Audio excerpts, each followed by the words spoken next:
देखिए, आज जो हम बात करने वाले हैं वो लेक्चर नंबर 4 है आपका।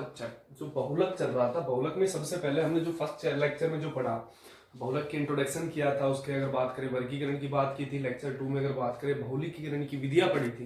लेक्चर 3 में हमने रबर के बारे में पढ़ा, प्राकृतिक रबर और संश्लेषित रबर। और अब जो लेक्चर 4 में हम पढ़ने वाले हैं, कुछ औद्योगिक महत्व के जो महत्वपूर्ण बहुलक है उसके बारे में रीड करेंगे। जैसे कि उसमें सबसे पहला आपका पॉलीथीन।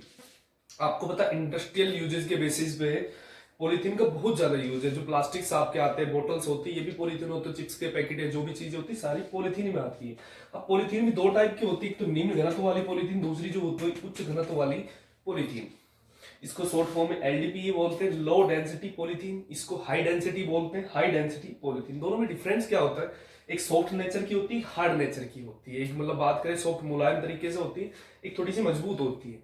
पर दोनों का बनने का तरीका अलग अलग होता है। अगर बात करें जो पॉलीथीन के लिए जो एकलक इकाई होती है वो हमारी क्या होती है भाई? ईथीन होती है। इनकी एन वैल्यू अगर ले तो बहुलक क्या बनेगा भाई? कोई इस पे अटैक करेगा, ये किसी अगले वाले पे, जो बहुलक इकाई बनेगी वो यही बनेगी भाई। और इसकी कितनी वैल्यू जुड़ती हुई चलेगी? जितनी वैल्यू उसकी क्या हो, एन। ये आपका क्या था भाई? एथीन। तो ये उसके सामने क्या लग जाएगा? पोली प्लस में एथीन, तो क्या हो जाएगा? पॉलीएथीन, पॉलीथीन बोला जाएगा। क्लियर है भाई? लेकिन बस ये दोनों में फर्क क्या? वही एथीन बनने का फॉर्मेशन तो तरीका वही है, लेकिन एक सिचुएशन अलग है इसमें। अगर बात करें इसमें वही, क्योंकि पिछले पटेगी किसी अगले पे। पॉलीथीन तो वही रहती है, लेकिन उनमें नेचर में फर्क क्या है? बस बीच के जो मीडियम, जो एक कौन से बेसिस से होके गुजरी है। बात करें कितना टेम्परेचर, जो निम्न घनत्व वाली पॉलीथीन है उसके लिए जो टेम्परेचर दिया जाता है 350 से 550 केल्विन टेम्परेचर के समथिंग, साथ में 1000 से 2000 एटीएम प्रेशर दिया जाता है। लेकिन उच्च घनत्व वाली पॉलीथीन के लिए 333 से 343 केल्विन टेम्परेचर दिया जाता है, और साथ में प्रेशर कितना रखा है? 6 to 7 एटीएम प्रेशर रखा जाता है। तो इससे क्या मिलती है आपको? उच्च घनत्व वाली पॉलीथीन मिलती है। दूसरी चीजें, तो ये तो आपका भाई पॉलीथीन। पॉलीथीन के बाद दूसरा जो इंडस्ट्रियल यूजेज के बेसिस पे, और ये तो पता है, इसके उपयोग की बात करो आप इसे बुक से भी रीड कर सकते हो। उपयोग आप भी जानते हो पॉलीथीन के उपयोग क्या है। इनकी अगर बात कर, पॉलीथीन के बैग्स बनते हैं, प्लास्टिक इनके कपड़े भी अगर बात की जाए, रेनकोट वगैरह भी किससे बनाए जाते हैं? पॉलीथीन से बनाए जाते हैं। कैरी बैग बात की जाए, जो आप बैग सामान कैरी करते हो, वो चीजें भी बनाई जाती हैं। इसके बाद दूसरा जो औद्योगिक महत्व पे जो बहुलक है वो आपका है पीवीसी। बात करें इसको, अगर बात करें पॉली वाइनिल क्लोराइड, इसके बारे में अगर मैं बात करूं, आपने 11th में भी पढ़ा है, 10th में भी पढ़ा है, अच्छे से पढ़ा, क्योंकि 10th से ही ये स्टार्ट हो जाता है बहुलक चैप्टर। 10th में भी एज इट इज है, 11th में भी एज इट इज है, 12th में भी है। इसके लिए बात है पॉली वर्ड लग रहा है, ये तो बहुलक के लिए। इसका मतलब उसकी एकलक इकाई क्या है? Vinyl chloride. CH2 double bond CHCl, ये होता है आपका भाई वाइनिल क्लोराइड। वाइनिल क्लोराइड देखिए कैसे भाई, हमें पता है जब बहुलीकीकरण में जाएगा तो इसकी एन यूनिट पे हजारों की संख्या में एकलक इकाई होती है, जुड़ेगी भाई। इस पे कोई पिछली का इस पे है, ये किसी अगले वाले, सभी में सेम चल रहा है, जैसे कि पीछे भी पढ़ते आ रहे हैं। तो भाई ये CH2 है, ये पिछले वाली यूनिट से बॉन्ड बनाएगा, ये बॉन्ड टूटेगा, ये CH किसी अगले वाले से बॉन्ड बना रहा हुआ, साथ में CH से जुड़ा क्या है? Cl। और ये कब तक जुड़ता चलेगा? जब तक इसकी वैल्यू क्या ना हो जाए? एन हो जाए। भाई ये वाइनिल क्लोराइड थी, तो ये क्या बोला जाएगा? Poly vinyl chloride. तो पॉली से पी, वाइनिल से वी, और क्लोराइड से पी, इसलिए इसको क्या बोलते हैं भाई? पीवीसी भी बोलते हैं। पीवीसी के धागे बनते हैं, पीवीसी की पॉलीथीन के बहुत सारे सामान, प्लास्टिक के रबड़ सीट वगैरह बहुत सी चीजें बनाई जाती है। उपयोग आराम से आपकी बुक में भी लिखे हुए हैं, इजीली तरीके से आप उन्हें रीड भी कर सकते हैं। तो ये था आपका वैसे इंपॉर्टेंट है पॉली वाइनिल क्लोराइड, जो महत्वपूर्ण है किसके? औद्योगिक महत्व को लेकर। तीसरा जो बहुलक आप पढ़ने वाले भाई, तीसरा बहुलक देखना भाई आपका पॉलीएस्टर है। आपने पॉलिस्टर के धागे सुने होंगे, कपड़े आते हैं कई पॉलिस्टर के, तो पॉलिस्टर एक बहुलक के रूप में होता है। देखना क्या होता है पॉलिस्टर। तीसरा जो बहुलक पढ़ने वाले हैं औद्योगिक महत्व के बेसिस पे, वो आपका भाई पॉलीएस्टर। देखना पॉलीएस्टर क्या होता है, बात की जाए एस्टर क्या होता है। एस्टर के बारे में आपने फंक्शनल ग्रुप क्रियात्मक समूह पढ़ा होगा, RC डबल बॉन्ड OR, ये तो होता है एस्टर। लेकिन जब ये किसी बहुलक के रूप में होगा, मतलब ये भी किसी से जुड़ रहा होगा, ये भी किसी से आगे जुड़ रहा होगा, तो ये बोला जाता है, क्या बोला जाएगा? पॉलीएस्टर। जैसे इसे बनाने की बहुत सी विधियां है, एसिड अम्ल से भी बनाते हैं इसको, डाई कार्बोक्सिलिक एसिड और डाइऑन के साथ। जैसे कि पहला बनाने का जो तरीका है वो है आपका द्वि कार्बोक्सिलिक अम्ल प्लस में डाइऑन के साथ, डाईओल मतलब जिसमें दो ओन फंक्शनल ग्रुप किसका आता है, जिसमें एल्कोहल हो, और डाई का मतलब दो, जिसमें दो OH समूह जुड़े हो, और द्विकार्बोक्सिलिक अम्ल मतलब जिसमें दो COH ग्रुप जुड़े हो। इससे भी बना सकते हैं। दूसरा इसे बनाने का तरीका होता है, अगर बात की जाए डाई एस्टर और प्लस में डाईओल, और भी कई तरीके हैं इसे बनाने के। मेनली आपके दो सफिशिएंट है। देखिए पहला द्विकार्बोक्सिलिक अम्ल से हम कैसे बनाएंगे। द्विकार्बोक्सिलिक अम्ल मतलब कोई जिसमें ऐसा समूह जिससे दो कार्बोक्सिलिक अम्ल जुड़े हो, जैसे कि RCOOH। यहाँ पे R कोई भी हो सकता है, कोई भी एल्किल समूह हो सकता है। R मतलब यहाँ पे एक कार्बन, दो कार्बन, तीन कार्बन, चार कार्बन की कोई लंबी चेन हो सकती है, R1 होगा। इसके साथ डाईओल, भाई ये तो कार्बोक्सिलिक समूह आपको दिख रहा है, CO दो COH समूह जुड़ रहे हैं। द्विकार्बोक्सिलिक अम्ल द्वि वर्ड मतलब दो से ले रहा है। डाइओल का मतलब जिसमें दो OH समूह लगे हो, और यहाँ पे कोई भी ये R1 R2 होगा। R1 और R2 सेम भी हो सकते हैं, डिफरेंट भी हो सकते हैं। भाई यहाँ पे बीच में CH2 होगा, वैसे मेनली ये चीज ये भी हो सकती थी। माना R2 भी क्या होता, CH2 होता, भाई हो सकता था सेम। तो यहाँ पे कोई भी R हो सकता है, ये R1 और R2। तो R1 और R2 में भी सेम, मतलब सेम भी हो सकते हैं, डिफरेंट भी हो सकते हैं, वो चीज अलग। हमें मेन चीज है एक तो डाई कार्बोक्सिलिक वाला कोई कंपाउंड हो, और एक डाईओल जिसमें दो एल्कोहल समूह, उसको डाईओल बोलते हैं, वो वाला समूह। इससे पॉलीमराइजेशन मतलब बहुलकीकरण कैसे होगा, ये दोनों एकलक इकाई है, एक तो द्विकार्बोक्सिलिक अम्ल, दूसरा क्या है डाईओल है। अब इसमें होगा भाई योगज बहुलीकरण नहीं, संघनन बहुलीकरण, क्योंकि जुड़ते हुए कोई ना कोई अणु निकलेगा। पर अणु क्या निकलेगा, अगर ये कार्बोक्सिलिक एसिड का अगर हाइड्रोजन अम्ल है, हाइड्रोजन निकाल रहा है, तो दूसरे वाला क्या निकालेगा, OH। हमें पता है एक यूनिट कार्बोक्सिलिक अम्ल वाले ग्रुप की, एक एल्कोहल वाले की। उसके बाद फिर अगली यूनिट आएगी, किसकी आएगी इसके सामने, इसकी आएगी। एल्कोहल के बाद इसकी यूनिट, वो यूनिट क्या निकाल रही होगी इसका, भाई इसके आगे भी एक एल्कोहल का ग्रुप होगा, जो यहां से कार्बोक्सिलिक एसिड से क्या निकाल रहा होगा, हाइड्रोजन। इसके आगे कोई कार्बोक्सिलिक ग्रुप आएगा, वो क्या निकाल रहा होगा, OH निकाल रहा होगा। भाई यही चल रहा होगा। जुड़ने के बाद H साथ में यहां से जैसे H+OH, H2 निकल रहा, मोलिक्यूल निकल रहा है, तो बहुलीकीकरण कौन सा होगा, संघनन बहुलीकीकरण होगा। क्लियर है भाई, संघनन बहुलीकीकरण होगा। बात कीजिए यहां से बनेगा क्या, H तो किसी यूनिट के साथ निकल जाएगा, बनेगा क्या, O, C double bond O, R1, C double bond O, यहां से ऑक्सीजन, ऑक्सीजन के बाद H+OH माइनस बार सीधा डायरेक्ट किससे जुड़ेगा, R2 से, और OH किसी यूनिट के साथ निकल गया है। माना आपने इसकी भी N यूनिट ली थी, इसकी भी कितनी N यूनिट ली थी, तो ये भी कितने बनेगा N, और इसी बहुलक को हम क्या बोलते हैं, पॉलीएस्टर। ध्यान देना, देखो यहाँ पे हमने बात की जाए RC डबल बॉन्ड R, ये तो क्या होता है हमारा भाई, एस्टर होता है। लेकिन जब ये किसी बहुलक के रूप में होगा, मतलब ये तो ओनली एस्टर है, लेकिन बहुलक के मतलब पॉली बहुमक के रूप में होगा, तो क्या लग जाएगा, ये वाली टर्म्स बन जाती है। ये जब कंटिन्यू चलेगा तो इसके सामने क्या लग जाता है, पॉलीएस्टर। इनकी वैल्यू क्या चल रही होती है, N।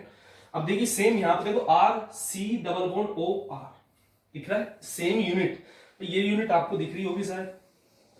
ऐसे कंटिन्यू एस्टर की यूनिट बार बार रिपीट हो रही होती है। इसके बाद जैसे कि यहाँ पे R है, C डबल बॉन्ड OR, इस साइड भी R होगा भाई, वही यूनिट है। देखो RC डबल बॉन्ड OR, क्योंकि R यूनिट ही होगी, इसके बाद डेफिनेटली कोई, तो यहाँ पे R1 है तो इसके बाद कोई R2 रहा, ऐसे आगे चल रहा होगा कंटिन्यू। तो ये जो यूनिट है इसी को क्या बोलते हैं, पॉलीएस्टर। दूसरा इसका जो बनाने का तरीका है, दूसरा भी इजी है, देखना दूसरा तरीका क्या है। एक तो हमने किससे बनाया भाई, द्विकार्बोक्सिलिक और डाईओल से। दूसरा डाईओल तो सेम रखेंगे, लेकिन साथ में किससे बना रहे होंगे, डाईएस्टर से। अब डाईएस्टर मतलब देखना वही कोई समूह भाई, डाईएस्टर का मतलब अगर C double bond O OR, ऐसे C double bond O OR, डाईएस्टर दिख रहा है। RCOOR ये भी एस्टर है, RCOOR ये भी क्या है, एस्टर। मतलब दो एस्टर की फॉर्मेशन, दो ग्रुप है इसी में से। इससे कैसे, वही सेम भाई, ये एल्कोहल का OH, यहां से R+, एक एल्कोहल का मॉलिक्यूल ROH, अगर बात की जाए ROH, एक तो R+ निकलेगा, एक OH माइनस, क्या निकल जाएगा, ROH निकलता रहेगा, माइनस ROH बाहर। माइनस का मतलब यहां से रिमूव हो रहा है, अगर प्लस होता तो मतलब जुड़ रहा होता, रिमूव बाहर हो रहा है, तो क्या होगा भाई, एक एल्कोहल वाले समूह का OH निकल रहा है, ये OH अगले वाले की, हमें पता है एस्टर वाले के साथ क्या निकाल रहा होगा, R निकाल रहा होगा। R निकालेगा तो क्या बन जाएगा, ये oxygen C double bond O, R1 C double bond O के बाद क्या भाई, ऑक्सीजन ROH बाहर हो गया, सीधा किससे जुड़ेगा, R2 से। OH किसी अगले वाले जो एस्टर यूनिट के साथ निकल रहा होगा। ये कब तक जुड़ता चलेगा, हमें पता है इसकी भी N यूनिट लेते हैं, प्लस में इसकी भी N यूनिट लेते हैं, तो कितना बनेगा, N यूनिट। और इसी को क्या बोलते हैं, फिर वही आ गया RC डबल बॉन्ड OR, वही क्या बन रहा है आपका, पॉलीएस्टर बन रहा है। एस्टर तो क्या होता है, RC double bond OR, only ये टर्म्स अगर बात की जाए तो ओनली एस्टर है। लेकिन जब ये किसी बहुलक के रूप में होता, मतलब साइड में दोनों साइड जुड़ रहा होता किसी चेन में, तो वर्ड लग जाता सामने क्या, पोली लग जाता है, तो पोली एस्टर बोला जाता है। तो ये थे आपके पोली एस्टर। क्लियर है। तीसरा देखना भाई आपका इंपॉर्टेंट है, आपने बहुलक पढ़े हैं। सबसे पहले आपने पॉलीथीन पढ़ा है, दूसरा उसके बाद आपने क्या पढ़ा भाई, इसके बाद पीवीसी पढ़ा है, तीसरा पॉलिएस्टर पढ़ रहे थे। अब जो चौथा पढ़ने वाले हैं वो आपका टेरिलीन डैक्रोन, या उसको पीईटी बोलते हैं, पॉलीइथाइलिन टरथलेट भी बोलते हैं उसको। जो आपका 4th नंबर पे है टेरिलीन,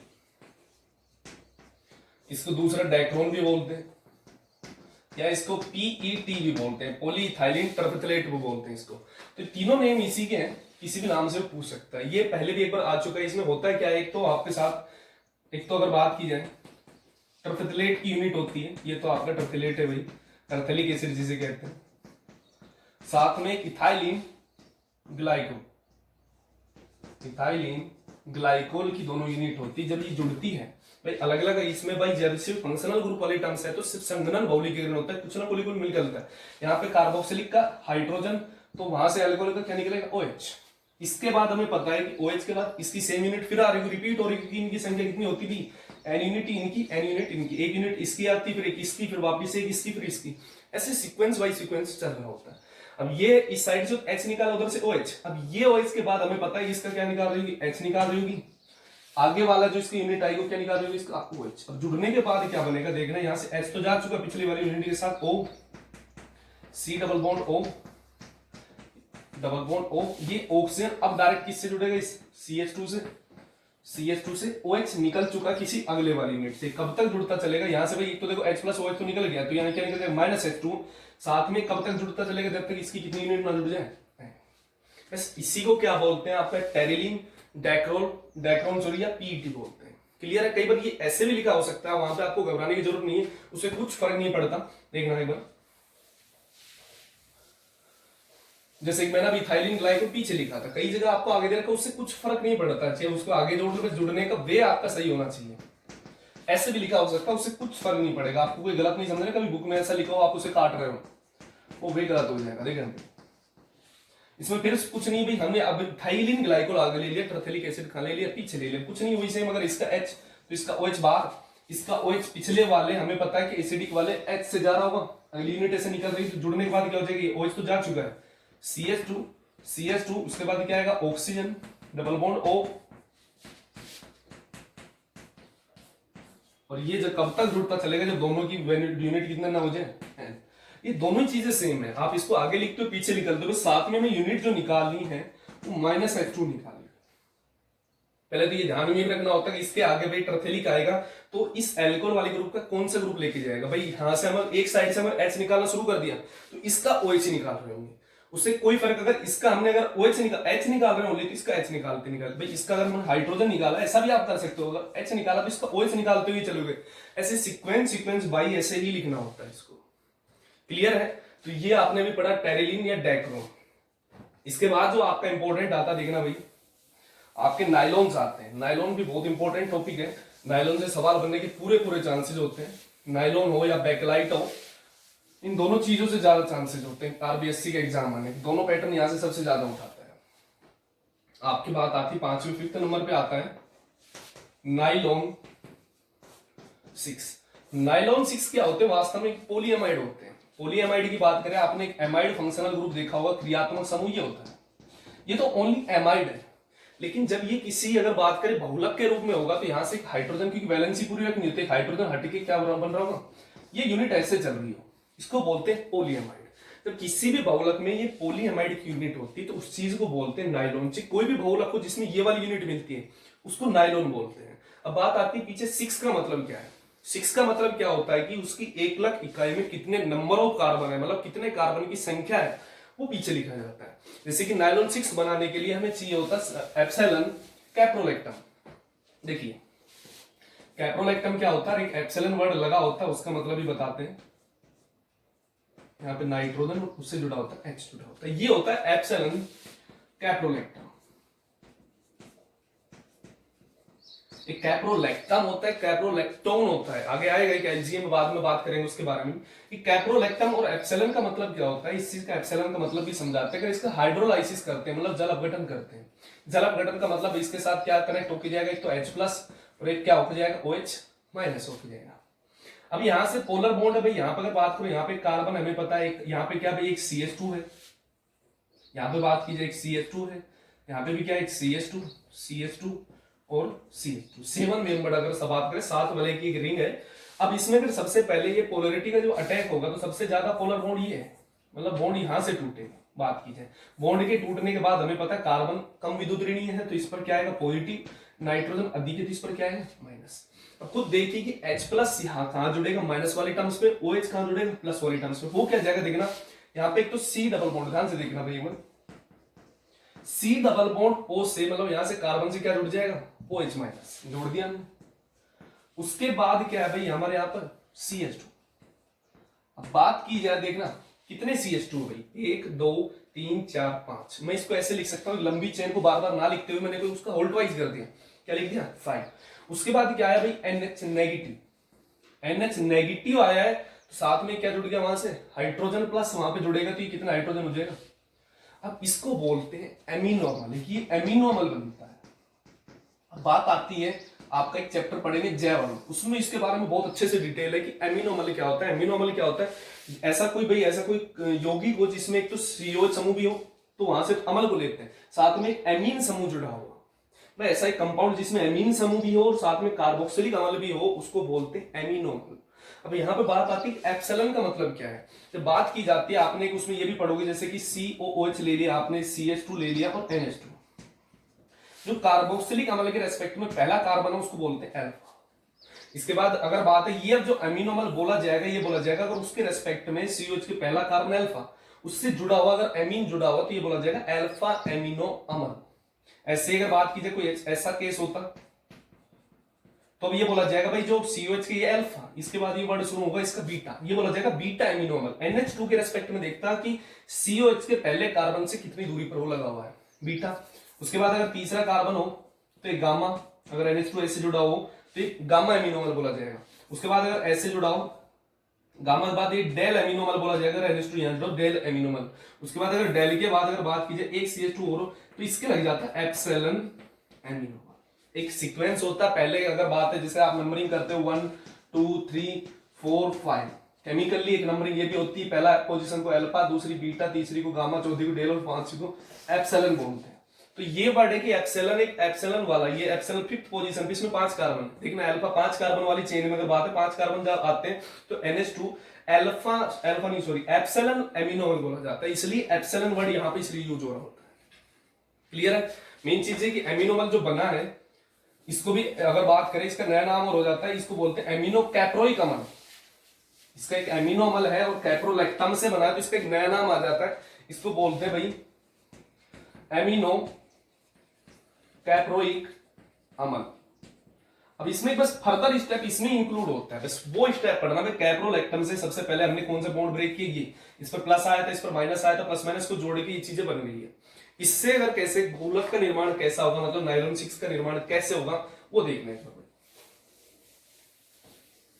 हम इससे इस साइड बना लेते हैं भाई, हम डायरेक्ट ये देखना प्रोडक्ट इस साइड बना रहे हैं। उसमें करना क्या होता है हमें पता है कि यहां से अगर ये बॉन्डिंग में जाएगा, अगर मैं इसको NH2 दिख रहा 2 हाइड्रोजन लिखे, मैं एक हाइड्रोजन को साइड में लिख दिया।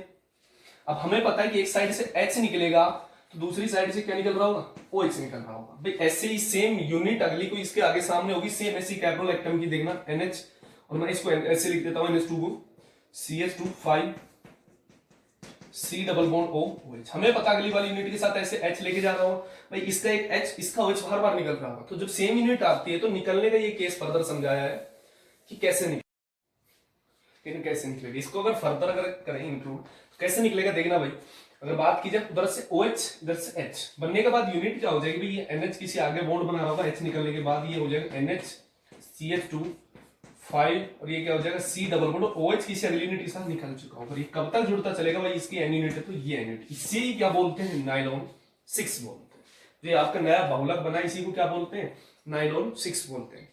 इसकी एकलक इकाई पूछ ली जाती है तो एकलक इकाई क्या थी भाई इसकी, भाई सबसे पहले पढ़ी थी हमने एप्सिलॉन कैप्रोलैक्टम, जिससे एक स्टेप बना एमिनो कैप्रोइक अम्ल और उससे फाइनली क्या बन गया आपका नायलॉन 6 बन गया। क्लियर। इसके बाद जो अगला आपका इंपॉर्टेंट जो बहुलक है वो है नायलॉन 6। ये भी बहुत बारी पहले भी पूछा जा चुका है, फिर भी इंपॉर्टेंट है, आरबीएससी में सबसे ज्यादा चांसेस इसी को होते हैं नायलॉन 6। नायलॉन 6 के लिए अगर बात की जाए 2 एकलक इकाई होती है, तो हेक्सामिथाइलिन अगर बात की जाए हेक्सामिथाइलिन डाइएमीन, ये होती है हेक्सामिथाइलिन डाइएमीन, मतलब दो तो हेक्सा की मिथाइलिन मतलब 6 कार्बन, साथ में डाइएमीन मतलब दो NH2 ग्रुप जुड़े हैं उस साइड में, साथ में अगर साथ में एक होता है एडीपी कमल। एडीपी कमल क्या होता है भाई देखना, इसमें 4 कार्बन की यूनिट ऐसे एक लंबी चेन में होती है, 4 मतलब ऐसे आप ओपन चेन में लिख सकते हो, 4 कार्बन रिपीट करके भी, या उसको होल्टवाइज करके लिख सकते हैं, एक ही बात है। ये आपका एडीपी कमल है, ये हेक्सामिथाइलिन डाइएमीन है, दोनों जब जुड़ते हैं तो सेम, अगर मैं इसको देखो H लिख दूं, इसके एक हाइड्रोजन को आगे ऐसे लिख दूं मोड बना के, तो सिंपल है, यहां से एक हाइड्रोजन, इसका एक H उसका एक OH, ऐसे अगले वाली यूनिट के साथ इसका OH उसका H, इसका H और पिछले वाली का OH, क्योंकि हमें पता है ये यूनिट हमेशा OH दे रही होगी तो ये हमेशा H दे रही होगी। जुड़ने के बाद इसके बहुलकी करने के बाद क्या होगा भाई H जा चुका बॉन्ड बनाएगा वहां पे NH, ये CH2 आपका 6 है इट इज, उसके बाद यहाँ पे NH, क्योंकि H प्लस और OH माइनस तो H2 तो बाहर जा चुका है, H NH ये डायरेक्ट इससे बॉन्ड बनाएगा भाई C डबल बॉन्ड O, उसके बाद CH2 इसका 4 और C डबल बॉन्ड OH किसी अगली यूनिट के साथ जा चुका है। और कब तक ये जुड़ता चलेगा, इसकी माना N यूनिट है, ये N यूनिट है, तो ये कब तक जुड़ता चलेगा N यूनिट तक। और कौन सा बोला जाएगा, संगमन बहुलीकरण या योगज, क्योंकि सबसे पहले कोई ना कोई जुड़ने के साथ साथ कोई अणु रिमूव हो रहा है, यहाँ पे निकल रहा है, इसलिए कौन सा बोला जाएगा, संगनन बहुलीकरण बोला जाएगा। क्लियर है ये चीज। तो ये जो आपका जो नया बहुलक बना इसी को ही क्या बोलते हैं, नायलॉन 66 बोलते हैं। वेरी इंपॉर्टेंट बहुलक भाई, इसको याद अच्छे से रखना है। इसके बाद अगला जो पढ़ने वाले हैं वो भी इंपॉर्टेंट है, देखना। ये आपका 6 नंबर पे था नायलॉन 6, 7 नंबर पे आपका आता है बैकेलाइट, ये पढ़ना है, वेरी इंपॉर्टेंट। आपका जो 6 और 7 नंबर पे जो आता है बैकेलाइट, देखिए बैकेलाइट जो बनता है इसके लिए हमें 2 एकलक इकाई चाहिए होती है। तो अगर बात की जाए फिनोल और साथ में चाहिए होता है फॉर्मेल्डिहाइड। फॉर्मेल्डिहाइड क्या होता है, HCHO, ये होता है। फिनोल की अगर मैं बात करूं, फिनोल के रेस्पेक्ट में अगर मैं बात करूं, फिनोल के रेस्पेक्ट में जो समूह है ये इलेक्ट्रॉन स्नेह की भांति व्यवहार करता है, क्योंकि यहां से जो इलेक्ट्रॉन शिफ्ट हो रहे हैं ऑन इधर हो रहे हैं। यहां से हाइड्रोजन के रेस्पेक्ट में आपने पढ़ा था कोई भी प्रेरणिक प्रभाव नहीं लगता, इलेक्ट्रॉनिक प्रभाव नहीं लगता है। तो इस पे पार्शियली हमें पता है कार्बन पर क्या होता है, पॉजिटिव। अब ये पॉजिटिव कहां अटैक करेगा, जिसके पास कोई नेगेटिव वैल्यू हो। और आपने पढ़ा फिनोल के रेस्पेक्ट में इलेक्ट्रॉन स्नेही मतलब कहां पे अटैक करते हैं, क्योंकि ये कौन सा भाई ऑर्थो और पैरा निर्देश होता है। आपने जीओसी में अच्छे से पढ़ा है, इसके रेस्पेक्ट में जो इलेक्ट्रॉन डीलोकलाइज करके नेगेटिव, तो ऑर्थो पे आता है, दूसरा कहां पे आता है, पैरा पे आता है। नेगेटिव चार्ज ओनली रेजोनेंस के थ्रू कौन कौन सी पोजीशन पर जा रहा होता है भाई, ऑर्थो पे और पैरा पे। इसलिए जो अटैक होगा इसका ओनली कौन सी पोजीशन पर होगा, ऑर्थो या पैरा पे होगा। अब देखना इसका एडिशन, इसके मैकेनिज्म कैसे, ये जुड़ता कैसे, देखना देखना। ये आपका फिनोल है, जब इससे जुड़ेगा C डबल बॉन्ड OH, तो ये प्लस इस पे पार्शियली पॉजिटिव है, इस पर कोई, अब यहाँ पे ये अगर बॉन्ड टूटेगा, हमें पता है ये इधर डिस्प्लेसमेंट होगा, इस पर इस बॉन्ड के टूटने पर जब कोई इस पर अटैक करेगा, इस पर तो माइनस आएगा, इस पर क्या आएगा, प्लस आएगा, क्योंकि यहाँ पर माइनस आने की टेंडेंसी ज्यादा है, क्योंकि OH पर नेगेटिव चार्ज जो आने की पॉसिबिलिटी कहाँ पे, ऑर्थो पे। अब ये माइनस अटैक कहाँ करेगा, इस वाले कार्बन पर बनने का क्या, ये देखना भाई, तो ये आपका जो बना है OH, इस पर अटैक करने के बाद ये वाला जो बॉन्ड कहां शिफ्ट हो जाएंगे, इलेक्ट्रॉन ऊपर की तरफ शिफ्ट हो जाएंगे। तो देखना भाई ये क्या हो गया, भाई ये CH2 हो गया, और CH2 पे साथ में क्या हो गया, O नेगेटिव हो गया। क्लियर है, साथ के साथ यहाँ पे क्या भाई, पॉजिटिव चार्ज दिख रहा है।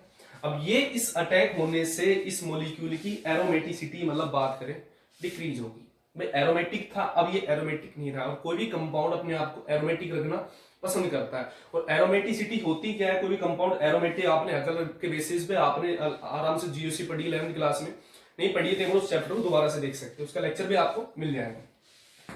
देखिए प्लस आ गया, तो अब ये वापस से मॉलिक्यूल एरोमेटिसिटी करने के लिए करेगा क्या, ये जो हाइड्रोजन वाले इलेक्ट्रॉन की डिस्प्लेसमेंट इस साइड हो जाएगी, ये वाला इलेक्ट्रॉन लेके इधर से आएगा, ये वाला ये दोनों इलेक्ट्रॉन शिफ्ट होंगे, तो प्लस वाला यहाँ तो हो जाएगा न्यूट्रल, डबल बॉन्ड आ जाएगा। जो हाइड्रोजन प्लस है वो कहां जुड़ जाएगा, जाके माइनस वाली पोजीशन पर।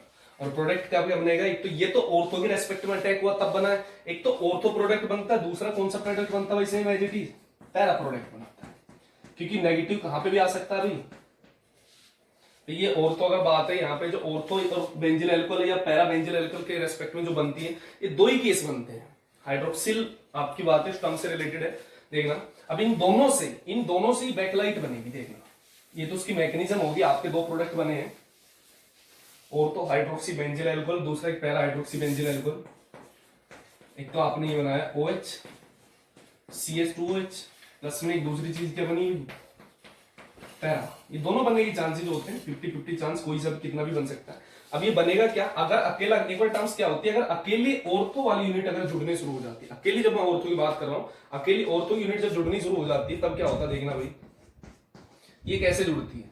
तो यहाँ पे CH2OH CH2 OH OH CH2OH, जब ये अकेली यूनिट जुड़ती है तो केस होता है, यहाँ पे आपको हाइड्रोजन पता है कि यहाँ पे हाइड्रोजन होता है, हमें पता है यहाँ पे भी ऑर्थो पे क्या होता है हाइड्रोजन। यहाँ से अगर मैं H प्लस को निकालूं OH माइनस को, यहाँ पे H प्लस निकला था तो माइनस आएगा, यहाँ पे OH माइनस निकला तो प्लस आएगा, और प्लस माइनस आपस में जुड़ेंगे तो क्या बन जाएगा बॉन्ड, और साथ में निकलेगा क्या H2 निकलता रहेगा। दूसरी चीज यहाँ से अगर वही same term H plus OH minus बीच में बॉन्ड, ऐसे ये OH माइनस किसी अगले H प्लस के साथ, यहाँ से कोई H प्लस पिछले OH माइनस के साथ जुड़ता हुआ चलेगा, जब तक जुड़ता हुआ चलेगा जब तक इसकी यूनिट कितना हो जाए N ना हो जाए। ये बैकलाइट नहीं है, ये नया मोनोमर यूनिट, अगर पॉलीमर यूनिट इसको बोलते हैं आपका नोवलक बोलते हैं। क्या बोलते हैं भाई इसको, नोवलक, या इसको रेखीय बहुलक भी कहा जाता है। दूसरा अगर बात करो, दूसरा बैकलाइट बनने की फॉर्मेशन क्या है भाई, वो देखना। बैकलाइट के रेस्पेक्ट में क्या होता है, बैकलाइट ये तो अकेली, अगर इसको रेखीय बहुलक भी बोलते हैं। अगर बात अकेली, अगर ये तो ओनली, अगर ऑर्थो वाला अगर प्रोडक्ट आपस में ओनली जुड़ रहा होता है तो एक नया बहुलक बनाता है, उसे नोवलक या रेखीय बहुलक कहते हैं। लेकिन अगर दोनों यूनिट इसकी जुड़ जाए तो दो केस बनते हैं आपके, दोनों केस इंपॉर्टेंट है भाई। कोई भी रीड आपको ओनली एक केस करना है, आपकी अलग अलग बुक में अलग अलग तरीके से दे रखे, उसमें कंफ्यूज ना हो। लेकिन पहला केस क्या है, इससे जब ये दोनों आपस में जुड़ेंगे तो एक केस तो ये हो सकता है OH CH2OH, ऑर्थो वाले तो मतलब एक साइड जुड़ते चलेंगे, पैरा वाले एक साइड जुड़ते चलेंगे। मतलब इसमें अगर बात है दो यूनिट इसकी तो दो यूनिट, मतलब N यूनिट इसकी तो N यूनिट इसकी भी जुड़ती चलेगी। सेम एनिटी नीचे CH2OH, ये पैरा वाला ले लिया भाई, इसके OH के रेस्पेक्ट में देखो 1 2 पोजीशन पर है, पैरा वाले के केस में देखो OH के रेस्पेक्ट में 1 2 3 4 पोजीशन पर है, सेम OH के रेस्पेक्ट 1 2 3 4 पोजीशन पर है। हमने सिर्फ मॉलिक्यूल को उल्टा किया और कुछ नहीं किया, बाकी उल्टा करने से मॉलिक्यूल बदल नहीं जाता। तो वही है CH2OH और नीचे क्या है OH, तो ये वाली टर्म्स। इसमें होगा क्या, इसका तो इस साइड वाले के जो ऊपर की चेन वाले का ऑर्थो वाला हाइड्रोजन दिख रहा है यहाँ पे सभी को, और इस वाले के रेस्पेक्ट में अगर बात करें, इसका एक नीचे पैरा वाला हाइड्रोजन, ऑर्थो और पैरा। यहां से आप अगर H प्लस निकालते हो, यहां से क्या निकलेगा OH माइनस, और दोनों के बीच में क्या हो जाएगी बॉन्डिंग। ऐसे ये वाली किसी अगले वाली यूनिट के साथ OH माइनस, तो उसका H2 बाहर, इसका H तो पिछले वाली यूनिट का क्या OH माइनस बाहर। ये तो इसके OH के साथ, इसके साथ जैसे कोई अगला था CH2OH, भाई इधर से अगर H निकल रहा होगा पिछली वाली यूनिट का, अगली वाली का क्या निकलेगा OH, ऐसे कंटिन्यू जुड़ता चलेगा, आपकी ये वाली टर्म्स बन जाएगी। क्लियर है, ये जुड़ने के बाद ये वाली टर्म्स हो जाएगी। नीचे यहां से आपको दिख रहा है H प्लस OH माइनस, दोनों के बीच में यहां से OH माइनस गया, यहां से H प्लस गया, तो बीच में क्या बन गई बॉन्डिंग। यहां से OH माइनस गया, इसका H प्लस, बीच में क्या बन गई बॉन्डिंग। और ये कब तक जुड़ते हुए चलेंगे, जब तक इसकी यूनिट कितनी ना हो जाए N यूनिट। और इसी बहुलक को क्या बोलते हैं आप, बैकलाइट बोलते हैं। क्लियर है। दूसरे तरीके आपने बुक, एक तो ये तरीका मेंशन किया हुआ, ये भी 100% सही, दूसरा तरीका एक मेथड और दे रखा है, दोनों ही अपनी जगह सही है, पर लेकिन कंफ्यूज नहीं होना। लेकिन पढ़ना कोई आपको सिर्फ बुक में एक ही तरीका है, देखना। दूसरा तरीका कैसे इसको एडिशन कराने का, ये तो 5 तरीके रखे, लेकिन वो कुछ तरीके मिसप्रिंट हो रखे हैं। मेन यही 2 तरीके, देखना। CH2OH, एक ऑर्थो तो एक पैरा, ऐसे चलती, फिर एक ऑर्थो फिर एक पैरा, इसमें सॉरी CH2OH, एक ऑर्थो वाले पार्ट एक पैरा वाला। अगर बात है ऊपर अगर ऑर्थो है तो नीचे पे पैरा वाला मिलेगा। पैरा वाला मतलब CH2OH, इसमें ऐसे तो OH कहां मिलेगा, हमने सिर्फ मॉलिक्यूल को उल्टा किया, बात वही है वही पैरा वाला। ये पैरा वाला तो इधर कौन सा मिलेगा आपको, ऑर्थो वाला, लेकिन ये उल्टा किया था तो ये भी उल्टा। इसके रेस्पेक्ट में ऑर्थो कहां होगा भाई, ये होगा। OH के रेस्पेक्ट में ऑर्थो, OH के रेस्पेक्ट में ऑर्थो, ये 1 2 पोजीशन अगर बात है OH के रेस्पेक्ट में 1 2 पोजीशन ऑर्थो, सिर्फ मॉलिक्यूल को हमने इसको पलटा है और कुछ नहीं किया। अगर एक ऑर्थो तो एक पैरा, तो एक ऑर्थो आएगा, इसमें सेम ऐसे एक अगर पैरा तो दूसरा ऑर्थो, तो तीसरा कौन सा आएगा, वापिस से पैरा आएगा। इस केस में होगा क्या भी देखना, ये आपको यहाँ पे हाइड्रोजन दिख रहा है, दिख रहा होगा अच्छे से। यहाँ पे अगर बात करें, यहाँ पे भी आपको हाइड्रोजन दिख रहा होगा, यहाँ पे भी आपको हाइड्रोजन दिख रहा होगा, यहाँ पे भी आपको हाइड्रोजन दिख रहा होगा। यहाँ से OH minus H plus H2O भाग, ऐसे ही अगर बात की जाए OH minus H plus H2O बार OH minus H plus H2O बार OH minus H plus H2O बार। और ऐसे ये पीछे ऐसे जुड़ता हुआ चलेगा, ऐसे ये CH2 इस साइड से जुड़ रहे तो ये इस साइड जुड़ता चलेगा। ये कब तक जुड़ते हुए चलेंगे? जब तक इसकी यूनिट कितनी ना जुड़ जाए, n यूनिट ना जुड़ जाए। क्लियर है भाई ये चीजें? n यूनिट जुड़ते ही इसी बहुलक को हम क्या बोलते हैं? बैकलाइट बोलते हैं। तो दो तरीके, आपको पिछला वाला पढ़ लो चाहिए पढ़ लो, दोनों अपनी जगह बेस्ट है। बुक में दोनों तरीके दे रखे होते हैं, आप अलग अलग बुक पढ़ोगे आपको अलग अलग चीजें मिलेगी, कंफ्यूज ना हो, ये भी सही है वो भी सही है। क्लियर है? तीसरा अगर बात करें आपका लास्ट, अगर औद्योगिक महत्व के बेसिस पे आपका लास्ट बचा है टेफ्लॉन। देखिए लास्ट बहुलक आपका जो बचा है 8th नंबर पे टेफ्लॉन। देखिए टेफ्लॉन में क्या होता है, इसमें अगर बात करें पॉली टेट्राफ्लोरो, अगर इथाइलिन की यूनिट होती है, टेट्राफ्लोरो इथाइलिन मतलब CF2 डबल बॉन्ड CF, तो इसलिए इसको पॉली टेट्राफ्लोरो इथाइलिन, इसको PTFE एक नया नाम भी इसका दूसरा होता है। इस यूनिट कितनी यूनिट? उसकी n यूनिट होती है। भाई आपको बिल्कुल एज इट इज पॉलीथीन की तरह, पॉलीथीन में यहाँ पे CH2 होता है, यहाँ पे भी क्या होता है CH2, बस इसमें F2 है, कोई पिछले वाली यूनिट इस पे है, ये किसी अगले वाले, कुछ नहीं है, एज इट इज रहेगा। और ये कब तक जुड़ता चलेगा? जब तक इसकी यूनिट कितनी ना हो जाए, n हो जाए। इसी को बोलते हैं टेफ्लॉन बोलते हैं। टेफ्लॉन के भी प्लास्टिक के टायर्स वगैरह बनते हैं। तो ये आपने औद्योगिक महत्व के आपके जो सिलेबस में चलते हैं 8 चलते हैं, इसके अलावा कोई भी अगर और है तो वो भी आप इसमें कमेंट में डाल सकते हो। बाकी वैसे कोई बचा नहीं है इसके अलावा, तो सारे इंपॉर्टेंट सारे आ चुके। जो आपके आरबीएससी में सबसे इंपॉर्टेंट होता है तो वो होता है मेन तो एक बैकलाइट होता है, एक नायलॉन 6 होता है, एक नायलॉन 6 होता है ओनली, दूसरा आपका पॉलीथीन होता है। तो ये चीजें, डेक्रोन भी इंपॉर्टेंट है, तो ये इंपॉर्टेंट है जो एग्जाम में आने के पूरे चांसेस होते हैं। अगर कोई भी चीज इसमें अगर समझ में नहीं आई तो वीडियो को एक बार रिवर्स करके अच्छे से देखते हैं। मिलते हैं अगले लेक्चर में।